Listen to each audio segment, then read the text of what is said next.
আদিকাণ্ড। অযোধ্যার রাজা দশরথ, তার ৩ রানী কৌশল্যা, কৈকেয়ী আর সুমিত্রা। তাদের কোনো সন্তান হলো না। মনের কষ্টে তাদের দিন কাটে। একদিন রাজা শিকারে গেলেন।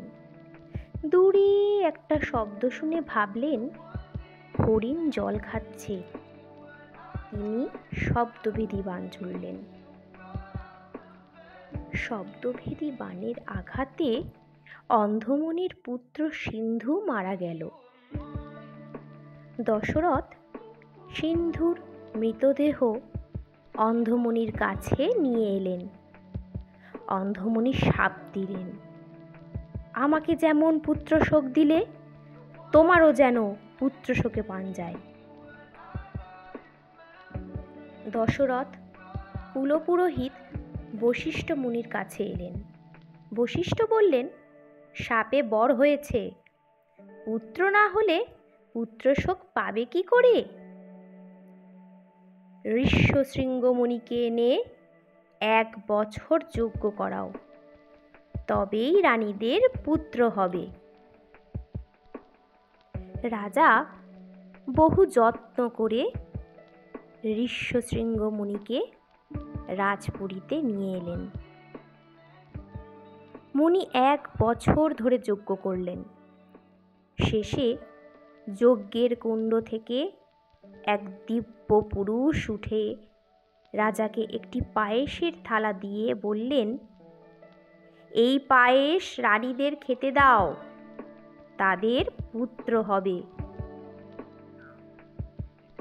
রাজা সেই পায়েস এনে ৩ রানীকে দিলেন। যথা সময় রানীদের পুত্র হলো। কৌশল্যার পুত্র হলো রাম, কৈকেয়ীর পুত্র হলো ভরত, আর সুমিত্রার পুত্র হলো ২টি পুত্র, লক্ষ্মণ ও শত্রুঘ্ন।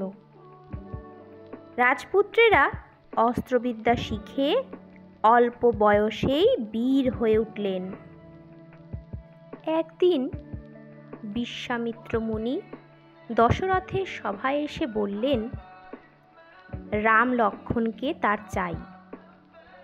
রাক্ষসের উপদ্রবে যজ্ঞ নষ্ট হতে বসেছে, রাক্ষস বধ করতে হবে। রাজা প্রথমে রামকে চোখের আড়াল করতে রাজি হলেন না। অতি কষ্টে রাজা দশরথকে রাজি করিয়ে বিশ্বামিত্র রাম লক্ষ্মণকে নিয়ে রওয়ানা হলেন।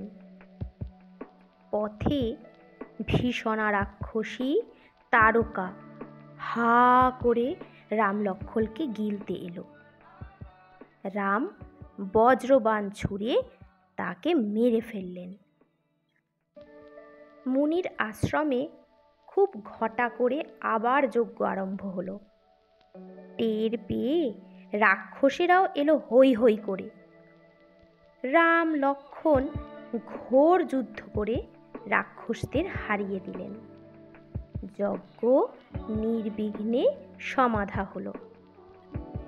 তারপর বিশ্বামিত্র রাম লক্ষ্মণকে বললেন, এবার চলো মিথিলার রাজা জনকের যজ্ঞ দেখে আসি। মিথিলার জনক রাজা সমাদরে তাদের অভ্যর্থনা করলেন। জনকের কাছে একটি প্রকাণ্ড শিবের ধনু ছিল। তিনি প্রতিজ্ঞা করেছিলেন যে এই ধনুকে গুণ পড়াতে পারবে তার সঙ্গে তিনি তার মেয়ে সীতার বিয়ে দেবেন। কত বীর এলো, কেউ ধনুকে গুণ পড়াতে পারল না। রাম তাতে অনায়াসে গুণ পড়িয়ে এমন টান দিলেন যে ধনু ভেঙে দুখান হয়ে গেল। দূতের মুখে এই খবর পেয়ে রাজা দশরথ মিথিলায় এসে হাজির হলেন। দশরথ আর জনক রাজা কোলাকুলি করলেন। শুভ দিনে রামের সঙ্গে সীতার, লক্ষ্মণের সঙ্গে জনকের অপর মেয়ে উর্মিলার, ভরত ও শত্রুঘ্নের সঙ্গে রাজার ছোট ভাই কুশধ্বজের মেয়ে মান্ডবী ও শ্রুতকীর্তির বিয়ে হয়ে গেল। অযোধ্যায় ফিরবার পথে পথ রোধ করে দাঁড়ালেন শিব ভক্ত পরশুরাম। রামকে সদর্পে বললেন, আমার ধনুকে গুণ পরিয়ে দেখাও তো, তুমি কত বড় বীর। রাম অনায়াসে সেই ধনুকে গুণ পরিয়ে পরশুরামের দর্প চূর্ণ করলেন। এই ভিডিওটি তোমাদের যদি ভালো লাগে তাহলে অবশ্যই লাইক, কমেন্ট ও শেয়ার করে আমাদের পাশে থেকো। টাটা।